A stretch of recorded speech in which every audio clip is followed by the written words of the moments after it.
நமக்கு இன்னைக்கு இருக்கிற சிந்தனை ஒரு அற்புதமான சிந்தனை என்றுதான் சொல்ல வேண்டும். என்னன்னா,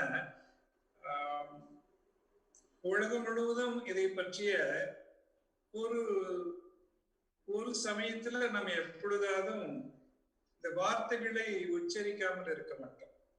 மனித வாழ்க்கையில இந்த வார்த்தைகள் எல்லாம் எப்போ பின்னி பிணைஞ்சிருக்கிறதா நம்ம பார்க்கிறோம். ரெண்டு சூழல்ல மட்டும். எப்ப அப்படின்னு சொன்னா, ஒரு சூழல்ல நம்ம மிகப்பெரிய வெற்றி பெறும்போது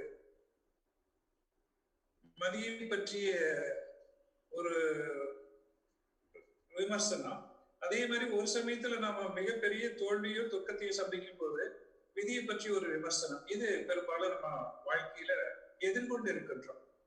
ஒருத்தர் நான் சொல்றாரு, நான் ஒரு நாளைக்கு 10 மணி நேரம் பயிற்சி பண்ணி ஒலிம்பிக்ல நான் மெடல் வாங்கிட்டேன், இதுக்கு முயற்சி காரணம் அப்படின்னு சொல்றாரு. எனது கடின உழைப்பு மற்றும் விடாமுயற்சியினால மாநிலத்துல ஃபர்ஸ்ட் நான் வந்துட்டேன் தேர்வுல அப்படின்றாரு. இது மதி பற்றிய விமர்சனம். இங்க இவனுக்கு இந்த விடாமுயற்சியை கொடுத்தது யாரு? ஆகுலால் தோன்றும் அசைவின்மை அப்படின்னு சொல்லுவாங்க இல்லையா? ஒரு நல்ல காரணம் அல்லது வெற்றிகரமான ஒரு செயல் நடக்கும் போது அந்த செயலுக்கு நடைபெறுவதற்கு, ஆக்கப்பூர்வமான செயலுக்கு ஒரு நம்பிக்கையை கொடுக்கக்கூடியது, விடாமுயற்சியை கொடுக்கக்கூடியவர் இருக்கிற ஆகுலால் தோன்றும் அசைவின்மை. அது யார் கொடுக்குறா அப்படின்னு பேச்சு வர்றாரு. அதே மாதிரி மனித வாழ்க்கையில பின்னுறுதலாம் இருக்கு. எப்படி இருக்கும்னா, நம்ம யாராவது தவறு செய்துட்டு ஒரு துன்பம் வந்துச்சுன்னு வச்சுக்க, நம்ம வீட்டுல யாரோ இருக்கிறாங்க, அல்லது நம்ம அவர்கிட்ட சொல்ற அப்பா அம்மா சொல்றாரு பையன்கிட்ட, டேய் ஹெல்மெட் எடுத்து போட்டுட்டு போடான்னு சொல்றாரு. அப்படின்னு சொல்ற, இல்ல இங்கதானே போயிட்டு போறேன் அப்படின்னு நம்ம சொல்ற கேட்காமே போயிடுறான். எங்கேயே போய் அன்பார்ச்சுனேட்லி அவனுக்கு எங்கேயாவது கீழ் விழுந்தெல்லாம் சின்ன அடிபட்டுறது. அப்பவே நான் சொன்னேன் பாத்தியா, அவனுக்கு கேட்டாதான் அவனுக்கு யாரு அறிவுரை சொல்றது இல்லையா, இப்படி நடக்குன்னு யாருக்கு தெரியும், விதி வழியதான் மழை போகுது, நாம என்ன செய்யறது? இதெல்லாம் விதி பற்றி விமர்சனமா இருக்கு. அப்போ தினந்தோறும் பெல்வன் போட்டுட்டு போறோம், அன்னைக்கு சொல்லி கூட போட்டு போறான். அப்படி போக வச்சது யாரு அவனை இல்லையா? அப்படி அவனை போக வச்சது யாரு? அப்படி அன்னைக்கு அவன் போயிட்டா, அதனால அன்னைக்கு ஒரு அன்பார்ச்சுனேட் இன்சிடென்ட் நடந்து போச்சு, அதனால அவனுக்கு ஒரு பெரிய துன்பம் வந்து போச்சு. இந்த இடத்துல என்ன சொல்ற, அதெல்லாம் விதி போறாரு அப்படி நடக்குது, நான் என்ன செய்யட்டும் அப்படின்னு நான் சொல்றோம். இந்த ரெண்டு இடத்துல வாழ்க்கையில பழகிறோம். ஒண்ணு நல்ல வெற்றி வரும்போதும் சரி, அல்லது நல்ல பெரிய துன்பம் வரும்போதும் சரி. துன்பம் வரும்போது பெரும்பாலும் விதியை பத்தி சொல்லிக்கிறோம், இன்பம் வரும்போது, மகிழ்ச்சி வரும்போது, வெற்றி வரும்போது பெரும்பாலும் நம்முடைய திறமையை பற்றி மதியை பற்றி சொல்லிக்கிறோம். இது நடக்கிற விஷயங்களை எங்கும் நடந்து கொண்டுதான் இருக்குது பாத்தீங்கன்னா. சோ அப்போ எது உண்மையில் இருக்கிறது, வாழ்வில் மனிதனுக்கு ஏதாவது ஒரு தனிதும் சுதந்திரம் இருக்கிறதா, இல்லை எல்லாமே ஏற்கனவே ப்ரீ டிட்டர்மைண்டா வாழ்க்கை இப்படித்தான் அப்படின்னு எல்லாமே நடந்து முடிஞ்சு போச்சு, அதைத்தான் நம்ம எக்ஸிகியூஷன் பண்ணிட்டு இருக்கிறோமா அப்படின்னா, இதுக்கு ஒரு மிகப்பெரிய ஒரு சிந்தனை. எல்லாரும் ஏதோ ஒவ்வொரு மகான்களும், நானும் இதை பத்தி எல்லா மகான்களும் என்ன சொல்லியிருக்கிறாங்கன்னு தேடி தேடி பார்த்தேன். ஏன்னா ஒரு தனிய ஒரு நூல ஒரு கட்டுரையை யாரும் விதியை மதியை பத்தி சொல்லி வைக்கலாங்க, கொஞ்சம் கொஞ்சம் விட்டு அந்தந்த நேரத்துல கேள்விக்கு பதிலா சொல்லி வைத்திருக்கிறார்கள். நானும் பல சிந்தனைகளை எடுத்துக்கொண்டு பார்த்து சிந்திச்சு பார்த்தேன் என்னமாக இருக்கிறது அப்படின்னு சொல்லிட்டு. சோ இதெல்லாம் சிந்தனை பத்தி பார்த்ததுல, இந்த உலகம் தோன்றிய காலம் தொட்டு விதி மதியை பற்றி சிந்தனை தொடர்ந்து கொண்டுதான் இருக்கிறது. ஆனா ஒரே ஒரு கேள்வி எது அப்படின்னு சொன்னா, இது இந்த விதி யாருடையது? ஒரு கேள்வியை நீங்க வச்சுக்கிட்டீங்கன்னு சொன்னா அதுக்கு ஒரு விடை எளிதாக நமக்கு கிடைச்சிட்டு, விதி யாருடையது? இது என்னுடைய விதியா, பிறருடைய விதியா, சமுதாயத்தினுடைய விதியா? இந்த விதி என்பது சொல்றது எனக்கு நடக்கக்கூடிய விதி யாருடையது? என்னுடைய விதி தானே, ஓகேயா? மற்றவர்கள் விதி இல்லை, ஓகேயா? அப்போ என்னுடைய கர்மா தான் எனக்கு விதியாக இருக்கிற, என்னுடைய முன்ஜென்ம கர்மா தான் எனக்கு விதியாக இருக்கிறது. என்னுடைய கர்மா அல்லது என்னுடைய விதி மற்றவர்களுக்கு விதி கிடையாது. எனக்கு ஒரு துன்பம் அப்படின்னு சொன்னா மற்றவர்களுக்கு அது துன்பம் கிடையாது. அப்போ விதி யாருடையதாக இருக்கிறது? அவனுடையதாக இருக்கிறது. மதி யாருடையதாக இருக்கிறது? அதை எதிர்கொண்டு வெற்றி பெறக்கூடிய மதி யாருடையதாக இருக்கிறது அப்படின்னு சொன்னா அதுதான் அவனுடையதாக இருக்கிறது, ஓகேயா? அப்போ இந்த விதியும் மதியும் ரெண்டும் அவனுடையதாகத்தான் இருக்கிறது. ஆனா அது மட்டும் இல்ல, இயற்கையோடு இணைந்த நீதியைத்தான் விதின்னு சொல்றோம். விதிய இறைவெளியிலிருந்து எடுத்து பார்த்தோம் அப்படின்னு சொன்னா, விரிஞ்ச நிலையில பார்த்தோம்னு சொன்னா பேரறிவுக்கு ஒரு விதி இருக்கிறது. எது விதி எது மதி அப்படின்னு பார்த்தா, விதினா என்ன? விதினா விதிக்கப்பட்டது. ஓகேயா? விதி அப்படின்னு சொன்னா உனக்கு இதுதான் நடக்க வேண்டும் என்று வாழ்க்கையில விதிக்கப்பட்டது விதி. மதினா என்ன அப்படின்னு சொன்னா, மதினா மாற்றி காட்டுவது. ஓகேயா? இப்படி நடக்கக்கூடியதை நல்ல விதமாக மாற்றி காட்டி வெற்றிகரமாக வாழக்கூடியதுக்கு பேரு மதி என்று பேர். சோ இந்த ரெண்டுக்கும் தொடர்ந்து வந்து கொண்டுதான் இருக்கு. ஒன்றிலிருந்து ஒன்றாகத்தான் வந்து கொண்டு இருக்கு. ஒண்ணு மேலதான் ஒண்ணு சவாரி பண்ணிட்டு இருக்கு. ஓகேயா? அப்போ விதின்றது இயற்கையோடு இணைந்து வரக்கூடியது. இறைவெளி அல்லது சுத்த வெளியிலிருந்து ஸ்டார்ட் ஆச்சு பாருங்க. அப்படி வந்து இந்த கோள்கள் எல்லாம் எப்படி சுத்தணும், இந்த ஒவ்வொரு எத்தனை எதையும் எது சுத்தணும், எப்படி சுத்தணும், அணுக்கள் எல்லாம் எப்படி சுத்தணும், இது எல்லாம் திட்டமிட்டு இருக்குன்னு பாருங்க. இது எல்லாமே விதின்னு தான் நம்ம சொல்றோம். ஓகேயா? சோ எல்லா இயக்கங்களுக்கும் மூல காரணமாக இருக்கக்கூடியது பாருங்க, விதிக்கிறான் பாருங்க. இந்த விதியை விதிக்கக்கூடியவன் அடிப்படையாக இருக்கிறான். அதை விதின்னு சொல்றோம். இந்த அது மதினா இந்த பரிணாம சிறப்புல வந்துச்சு பாருங்க. அந்த பரிணாம சிறப்புல வந்து ஒவ்வொன்றுக்கும் அறிவு இருக்கிறது. நம்ம சொல்ற அறிவில்லாத எந்த பொருளுமே இல்லைன்னு சொல்றோம் இல்லையா? கான்சியஸ்னஸ் அப்படின்றது ஒவ்வொரு நுண்துகள்லையும் இருக்குன்னு சொல்றோம். அப்போ இன்னானிமேட்லயும் அந்த மதி இருக்கிறது. ஆனாலும் இன்னானிமேட்ல இருக்கிற மதி நம்மளுடைய புலன்களுக்கு தெரியறது இல்லை. ஒரு கல் இருந்தா அந்த கல்லு 1000 பலாயிரம் வருஷத்துக்கு அப்படியே இருக்கிறதுனால மாற்றம் வருகிறது இல்லையா? நம்ம கண்ணுக்கு தெரியறது இல்லை. ஆனா அந்த பொருள் ஓரறிவாக ஆகும்போது அதையெல்லாம் செயல் இயக்கம் வருகிறது. அப்போ அது கொஞ்சம் கொஞ்சமாக மாறிக்கொண்டே இருக்கிறது. ஓரறிவுல, 2 அறிவுல, 3 அறிவுல, 5 அறிவு வரைக்கும் அதுக்கு ஒரு மதி இருக்கிறது. ஆனா அந்த மதி விதியை ஒட்டியதாக இருக்கிறது வித் லிமிட்டெட் ஆப்ஷன், அவ்வளவுதான் இருக்கு. ஓகேயா? எப்படி ஒரு பசுவோ அல்லது ஒரு யானையோ எப்படி இருக்க வேண்டுமோ 1000 ஆண்டுகளுக்கு முன்னாடி இருந்து இன்னைக்கு வரைக்கும் எப்படி இருக்கணும் அப்படின்னா, அது அந்த விதிக்கப்பட்டது மாதிரி அது நடந்து கொண்டே இருக்கிறது. அதுக்கு மேல அது மாத்திக்கிட்டு போறதுக்கு அது தெரியல.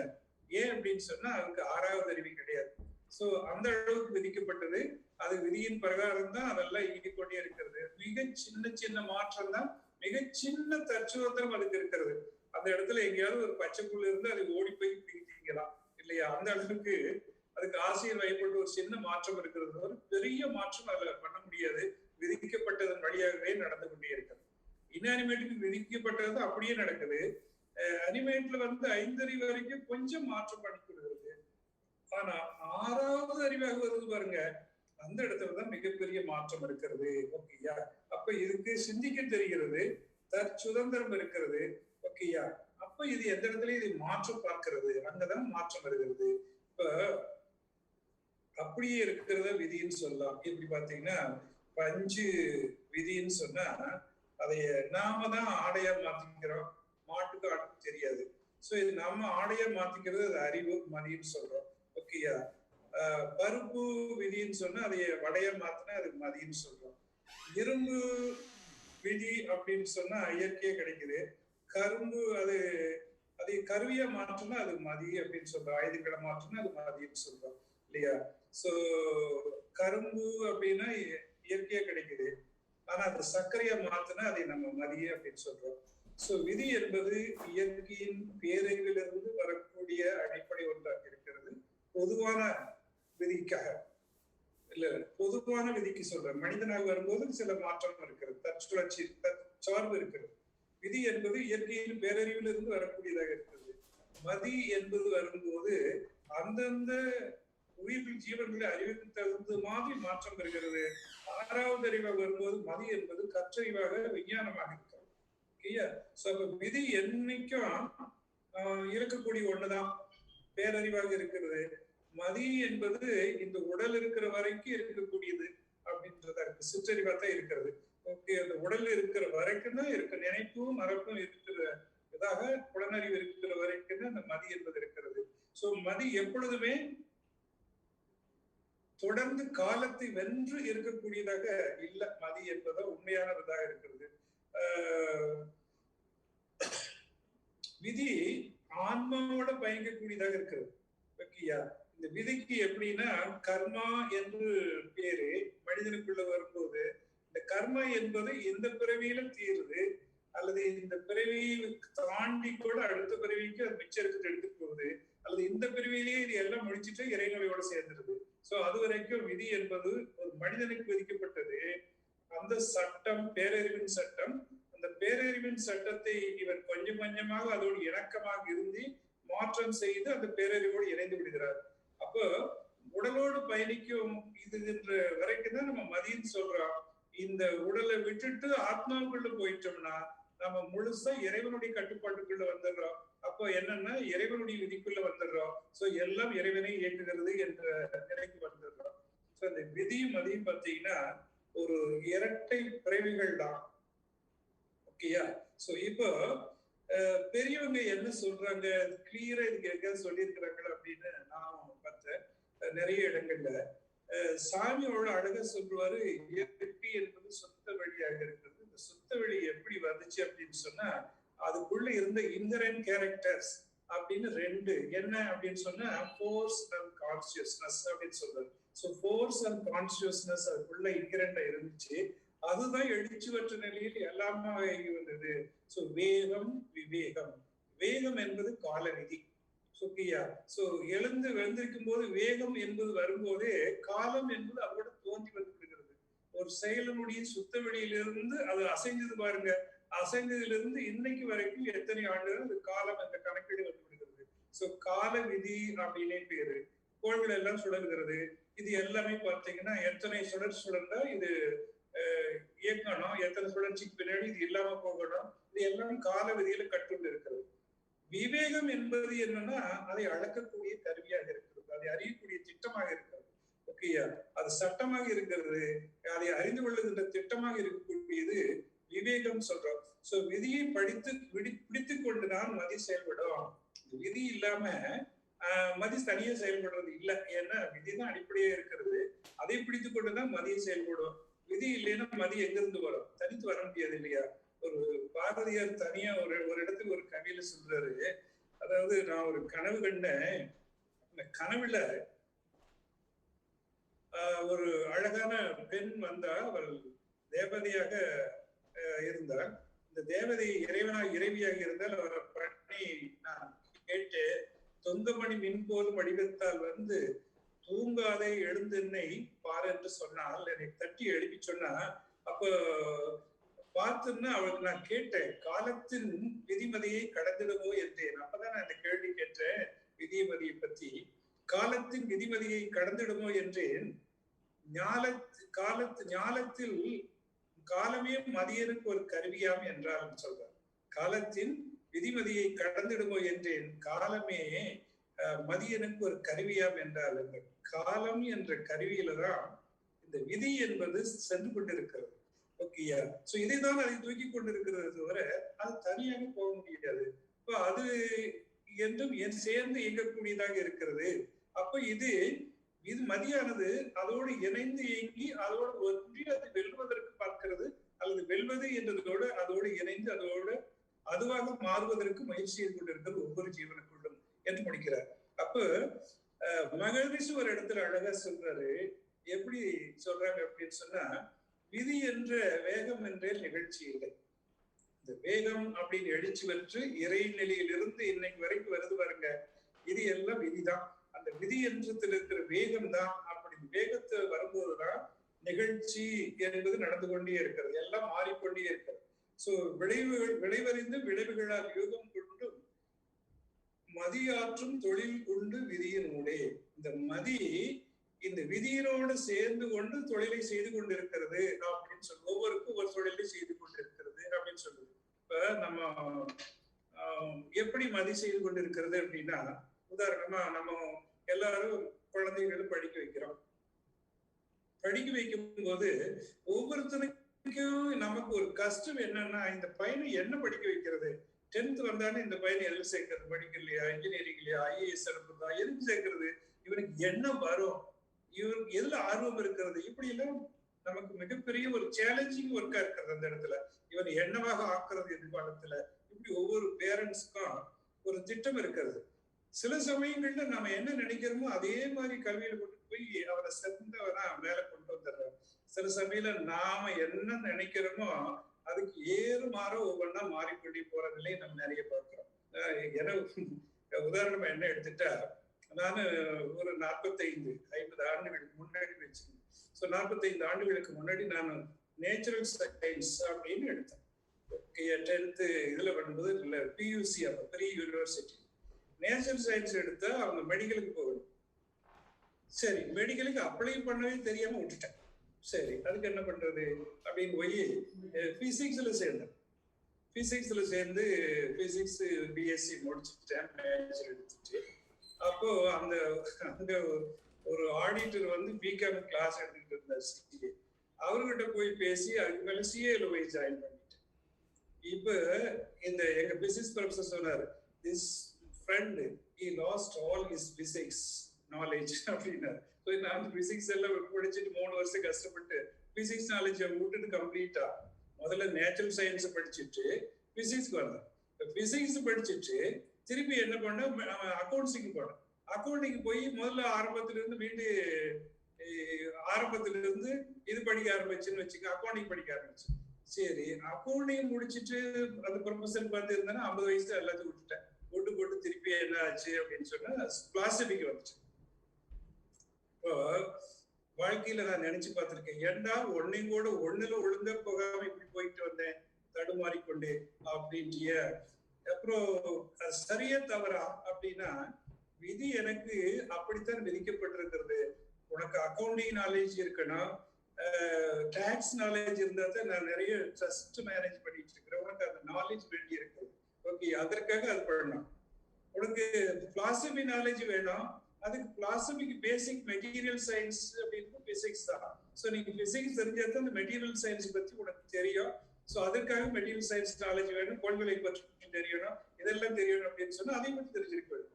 இப்படி எந்தெந்த காலத்துல எது எது தெரிஞ்சிருந்தா நல்லதோ அதையெல்லாம் சேர்த்துதான் எனக்கு விதி கொடுத்திருக்கிறது. ஆனா நம்ம என்ன நினைக்கிறோம், ஐயோ எனக்கு விதி இப்படி ஒவ்வொன்றா கொண்டு கஷ்டத்தை கொடுத்துச்சு அப்படின்னு நினைக்கிறோம். இதே மாதிரி தான் ஒரு விளைவறிந்த விளைவுகள் யுகம் கொண்டு மதியாற்றும் தொழிலுக்கு விதியின் உரை.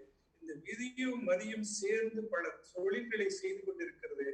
சில சமயம் நம்மளால புரிந்து கொள்ள முடிகிறது, சில சமயம் நம்மளால புரிந்து கொள்ள முடிகிறது இல்லை. அப்போ ஒரு அணுவுக்குள் இருக்கின்ற சக்தி அப்படின்றது பாருங்க, ஸோ E=mc² அப்படின்னு சொல்றோம். இந்த எனர்ஜி அப்படின்றது எவ்வளவு ஒரு அணுவுக்குள் இருக்குன்னு சொன்னா மாஸ் இன்டு வெலாசிட்டி. இந்த மாஸ் இன்டு வெலாசிட்டி அப்படின்னு கணிச்சது சயின்டிஸ்ட் கணிச்சு சொன்னார் பாருங்க, அது மதி. ஆனா உள்ள இருக்கிற எனர்ஜி இருக்கிறது, அது எப்பவும் இருக்கக்கூடியது, அது விதி. இந்த எனர்ஜியை விதியை யூஸ் பண்ணணும் அப்படின்னு சொன்னா இந்த எவ்வளவு எனர்ஜி இருக்கிறது அப்படின்னு மதியை கால்குலேட் பண்ணி தானே வாழ்க்கையில வெற்றிகரமா யூஸ் பண்றோம். அப்ப அதை mc² யூஸ் பண்ணிதான் அதை அணுகுண்டா பண்ணி எவ்வளவு பெரிய வெடிச்சா எவ்வளவு பேருக்கு அடிக்க முடியுமோ, அல்ல எலக்ட்ரிசிட்டியை யூஸ் பண்ணி எத்தனை பேருக்கு எவ்வளவு வெளிச்சம் கொடுக்க முடியுமா, எல்லாருக்கும் என்ன காரணமா இருக்குன்னு சொன்னா இந்த வாழ்வை வளமாக்குவதற்கு மதி காரணமாக இருக்கிறது. இயற்கையில் இருக்கின்ற சக்திகளை 6வது அறிவு பெற்ற மனிதன் மிக சிறப்பாக வாழ்க்கை வளமாக வாழ்வதற்கு மதி காரணமாக இருக்கிறது. அதை அறிந்து அனுபவிக்கும் செயல் தான் நம்ம மதின்னு சொல்ற இயற்கையில் இருக்கிறது. இப்போ ஃபார் எக்ஸாம்பிள் வாழ்க்கை துணைன்னு இருக்குன்னு வச்சுக்கோங்க, எல்லாருக்கும் கல்யாணத்துக்கு முன்னாடி ஒரு த்ரில்லிங், யாரும் வாழ்க்கை துணையா அமைவாங்களோ, எப்படி இருக்குமோ அப்படின்னு எல்லாருக்கும் த்ரில் இருக்குது. ஸோ வாழ்க்கை துணை அமையறதெல்லாம் இறைவன் கொடுத்து வரோம் அப்படின்னு சொல்றோம். ஸோ அது விதியா மதியா அப்படின்னு சொன்னா முதல்ல ஆள் பிடிக்கிறதுக்கு முன்னாடி அது விதியா தான் இருக்கும். ஏன்னா ஜாதகத்தை தூக்கிட்டு இது எங்க பொருத்தமா இருக்கிறது, எங்க தேருது, ஸோ இதுலயா காத்து கண்டுபிடிச்சு அல்லது ஏதோ காந்தர்வ மேரேஜ்னு வச்சுக்கோங்க, லவ் மேரேஜ் அவளுக்கு வந்துருதுன்னு வச்சுக்கோங்க. ஸோ இது ஏதோ வந்தது சேர்ந்து விடுகிறது. ஆனா இது விதியிலே வச்சுக்கலாம். ஆனா இதுல வெற்றி காண்பது தோல்வி காண்பது எதை பொறுத்து இருக்கிறது அப்படின்னு சொன்னா மதிதான். ஓகேயா, வெற்றி காண்பது அல்லது வெற்றி பெறாமல் போறதுக்கு என்ன காரணம்னு சொன்னா, எப்படி 2 பேரும் தன்னுடைய சுதந்திரத்தை விட்டு கொடுத்து, ஓகேயா, சரண்டர் பண்ணி ஒவ்வொரு சுதந்திரத்தையும் மதித்து வாழக்கூடிய அறிவு இருந்தால் மட்டும்தான் வாழ்க்கையில வெற்றி ஆட முடியும். இல்ல எனக்கும் தனி சுதந்திரம் வேணும், என் சுதந்திரம் கிடக்கூடாது அப்படின்னு சொன்னா ரெண்டு பேரும் இணைந்து வாழ முடியாது. ஓகேயா? அப்போ ரெண்டு அணுக்கள் எப்படி சுத்தி கொண்டு ரெண்டு ரெண்டு ஒட்டுறது இல்லையோ, அதே மாதிரி ரெண்டு தனித்தனியா சுத்திக்கிட்டே போயிடும். ஓகேயா? சோ அப்போ ரெண்டும் இணைந்து ஒத்தும் உதவியும் வாழணும், அதே மாதிரி உரசல் இல்லாமலும் வாழணும் என்பதற்கு அந்த சட்டம் தெரிய வேண்டும். அதற்கு மதிதான் அடிப்படையாக இருக்கிறது இல்லையா? சோ அந்த அப்போ இந்த மதி என்ன செய்யுது, புண்ணிய பதிவுகள் விதி மதி இணைக்கும் சங்கிலிகளாக இருக்கிறது. நாம செய்த நல்ல செயல்கள், நாம செய்த நல்ல கர்மாக்கள், நாம செய்த தியானம், நாம செய்த சேவை, இதெல்லாம் நல்லா இருந்துச்சுன்னா நமக்கு இந்த பிரச்சனைகள் வந்தால் கூட அது வெற்றி பெறக்கூடியதாக அமைய காரணமாக இருக்கிறது. இல்ல நமக்கு அந்த பூர்வ புண்ணியம் பத்துல அப்படின்னு சொன்னா என்ன பண்ணுது, விதியானது பிரித்து விட்டு விடுகிறது, நாம வெற்றி பெற முடியாமல் போவதற்கு காரணமாக இருக்கிறது. அப்போ மனிதனுக்கு எப்படி பயன்படுத்தணும், இந்த இயற்கையை எப்படி இயற்கையாக இருப்பதை அறிவோடு வாழ்க்கையினோடு ஒட்டி பயன்படுத்த வேண்டும் என்ற அறிவுதான். ஆற்றுல ஓடுற நீர் விதி அப்படின்னு சொன்னா இயற்கையா அதை எப்படி அணை கட்டி அளவோடு முறையோடு காலத்திற்கு எப்பொழுது விவசாயம் செய்யணுமோ அந்த இடத்துல பயன்படுத்துறோமோ அதை நம்ம மதியம் அப்படின்னு சொல்றோம். அப்போ இயற்கை எல்லாமே சரியான விதத்தில் பயன்படுத்தக்கூடிய ஆற்றல் இயற்கையில நமக்கு கொடுக்கப்பட்டிருக்கிறதா மதியம் என்று சொல்கின்றோம்.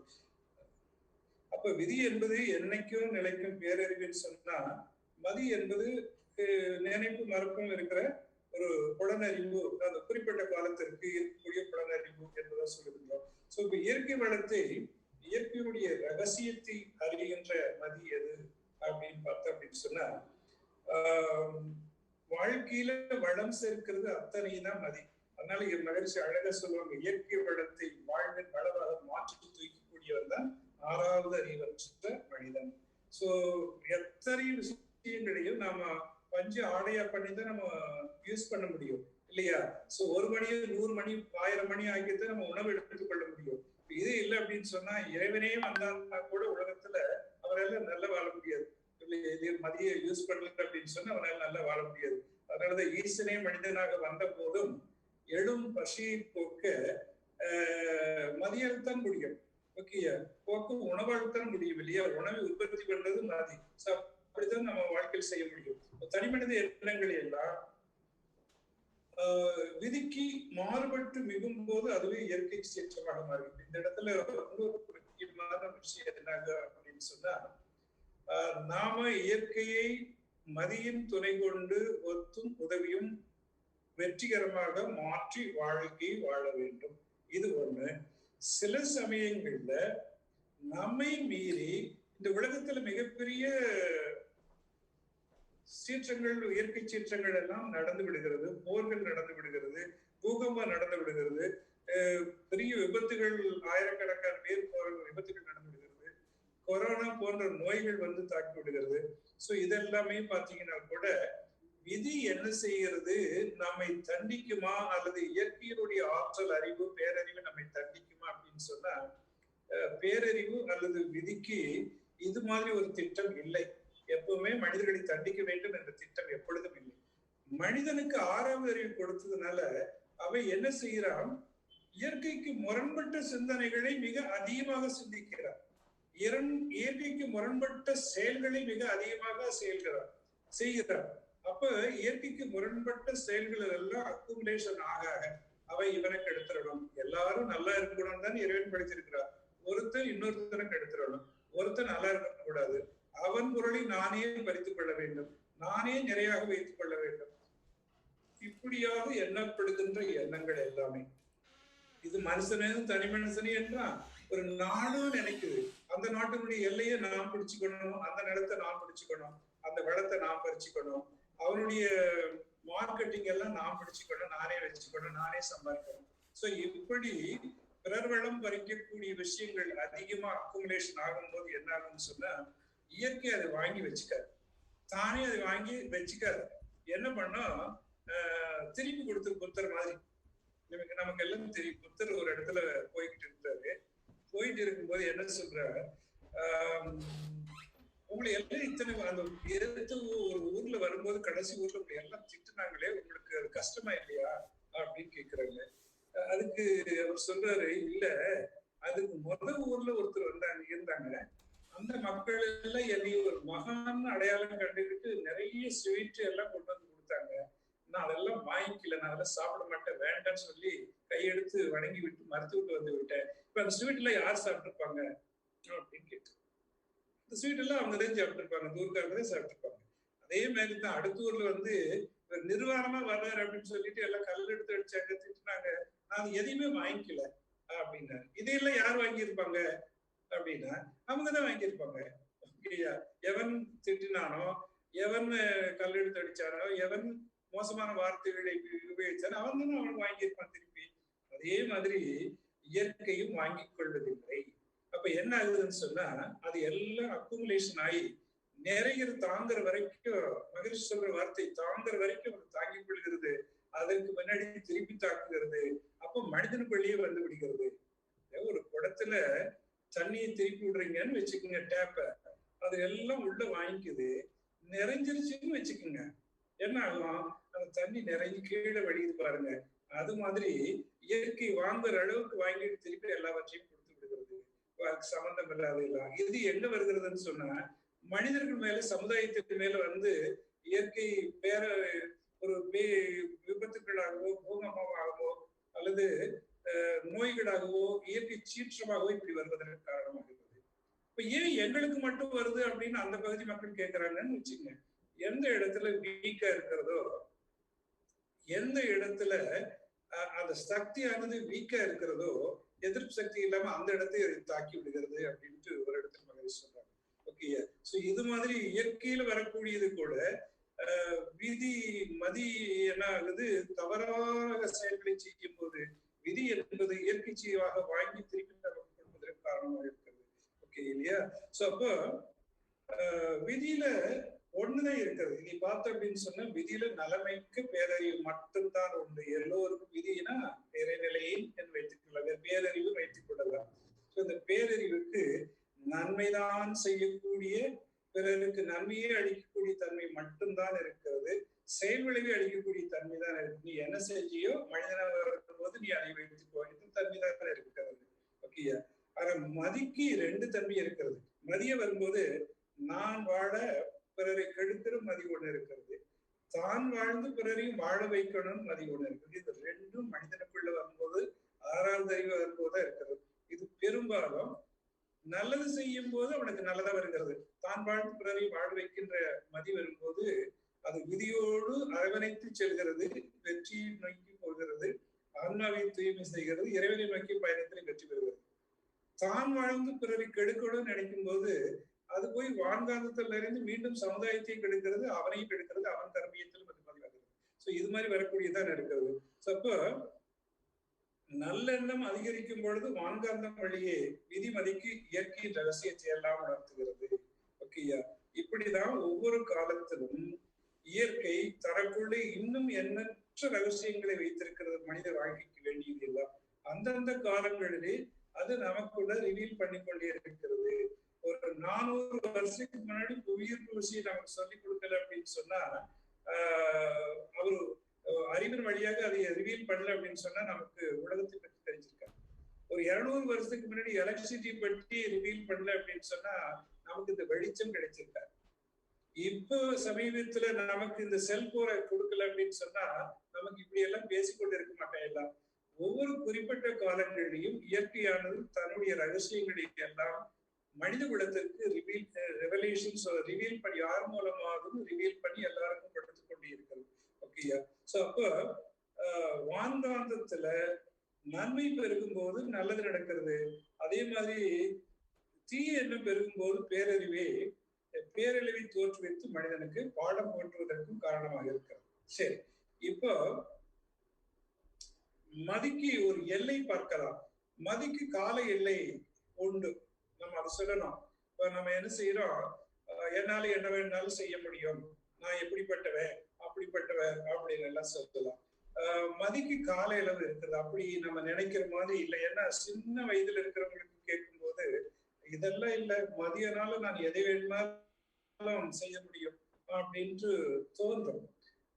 சப்போஸ் நீங்க எல்லாம் கேள்விப்பட்டிருப்பீங்க, தமிழ்நாட்டுல சுஜாதா அப்படின்னு ஒரு எழுத்தாளர் இருந்தார். ரங்கராஜன் பேர், ஸ்ரீரங்கத்துல அவர் பேரு புனைப்பேரு சுஜாதான்னு எழுதிட்டு இருந்தார். சமயத்தில் அவருடைய எழுதி ஒன்றை நான் படித்தேன். அதாவது அதாவது 2-3 பிக்சன் சேர ஆனந்த விடன் குமுதம் கல்கண்டு எல்லாத்துலயும் எழுதுவார். 3 பிக்சன் 3 டிஃபரெண்டா இருக்கும். இப்படி கற்பனை பண்ணி எழுதுவது சாதாரண ஒரு எழுத்தாளருக்கு பாசிபிளே இல்லை. அவ்வளவு பிரில்லியன்ட், அவ்வளவு திறமைசாலி, அவர் அறிவாளி. அவரு அப்படி கதைகள் எல்லாம் எழுதியிருக்கிறார். அவரு எழுதியிருந்தாரு, அதாவது நான் சிறிய வயதுல வானத்துல பறக்கணும்னு ஆசைப்பட்டேன், அப்படியே ராக்கெட் விடணும்னு ஆசைப்பட்டேன், எல்லாவற்றையும் மாற்றி விட முடியும்னு நினைச்சேன். இப்படி எல்லாம் நான் நினைச்சேன். இப்ப என்னுடைய 70வது வயதுல எதெல்லாம் சாதனையை நினைச்சோமோ அதுல நினைச்சு பார்க்க முடியல. இப்ப எனக்கு 70ல எது எனக்கு சாதனையாக இருக்கிறதுனா, காலையில பிரச்சனை இல்லாம டாய்லெட் போயிட்டேன்னா எனக்கு பெரிய சாதனையா இருக்குது அப்படின்னு சொல்றாரு. ஓகேயா?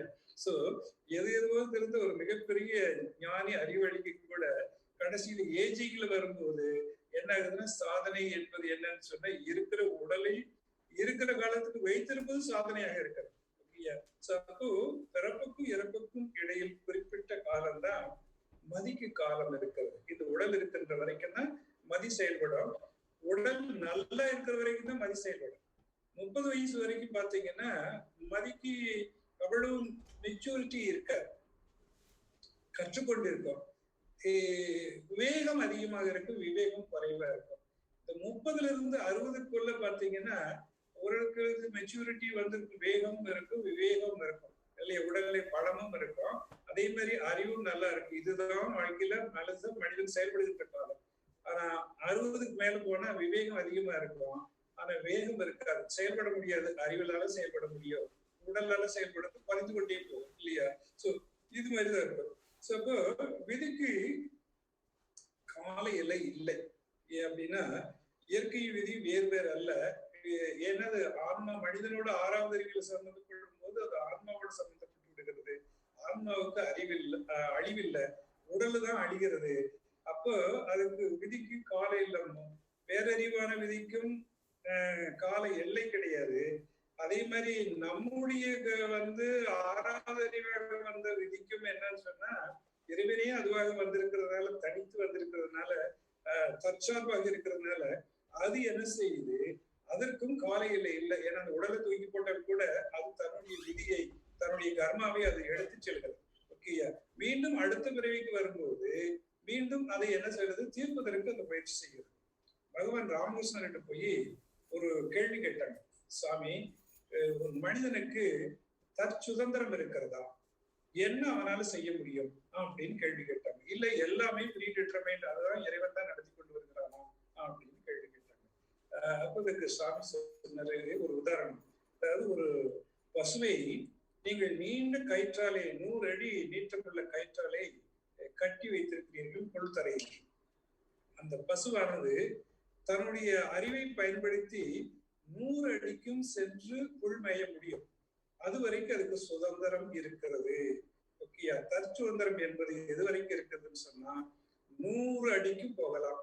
மனிதன் வாழ்ந்தா 100 வருஷத்துக்கு கூட அவ்வளவுதான் போகலாம். அதற்கு 100 அடிக்கு மேல போக முடியாது. ஓகேயா? அதுக்கு மேல இறப்பு வந்து போயிடும். ஒண்ணு. 2வது, அது அறிவுபூர்வமாக திறமையாக சரியாக மேயவில்லை என்று சொன்னால், இருந்த இடத்திலேயே காலை கயிற்றாலை சிக்க வைத்துக் கொண்டு 1 அடி கூட நடந்து சென்று மேய முடியாமல் மாற்றிக்கொள்ளலாம். மேலும் மேலும் இழுத்து கயிறு இறுகி அது மூச்சு விட முடியாமல் கீழே விழுந்து கூட இறந்து விடலாம். ஓகேயா? சோ அப்ப இது மதியாக சரியாக பயன்படுத்தினால் மதியை மனிதனானவன் எந்த அளவுக்கு போகலாம் அப்படின்னு சொன்னா, அவனுடைய கால எல்லைக்குள்ள இந்த ஆன்மாவில் இருக்கின்ற கலன்கள் எல்லாம் போக்கிக் கொள்கின்ற அளவுக்கு அவன் போகலாம். அப்படி சரியாக பயன்படுத்தவில்லை என்று சொன்னால் ஆன்மாவில் இன்னும் களங்கங்களை சேர்த்து கொண்டு அடுத்த பிறவிக்கு பிறவி பெருங்கடல் நீந்தார் என்று அவன் அதையெல்லாம் எடுத்துக்கொண்டு செல்ல வேண்டியிருக்கும். ஓகேங்களா? இப்ப மகரிஷி ஒரு இடத்துல ஒரு எப்படி சொல்றாருன்னா, பட்டும் படாம ஒரு அழகான ஒரு கவிதை சொல்றாரு. அதாவது ஒரு ரோட்ல ஒருத்தர் போயிட்டு இருக்கிறான். போயிட்டு இருக்கும்போது எல்லாரும் வரிசையா வண்டி நிறைய போயிட்டு இருக்குது. ரோடு ஓரங்கள்ல மரம் இருக்குது, மேல இருக்கு, மரம் இருக்கிறது. ஒரு மரத்தினுடைய கிளை சரியாக ஒருத்தர் போயிட்டு இருக்கும்போது அவன் தலைமையில சரியாக முடிந்து விடுகிறது. அந்த கிளை ஒடிந்து விழுகின்ற நேரத்திற்கும் அவன் அதற்கு அடியில் செல்கின்ற நேரமும் மிகச் சரியாக இருக்கிறது. சரியா அவன் தலைமையில் விழுந்து அவன் அடிபட்டு விடுகிறான். ஓகேயா? அப்போ மரம் ஒன்று சாய்ந்து ஒருவன் மேலே விழ கதி என்ன? காரண காரிய விளைவி ஆழ்ந்து நோக்க. என்ன காரணம்? என்ன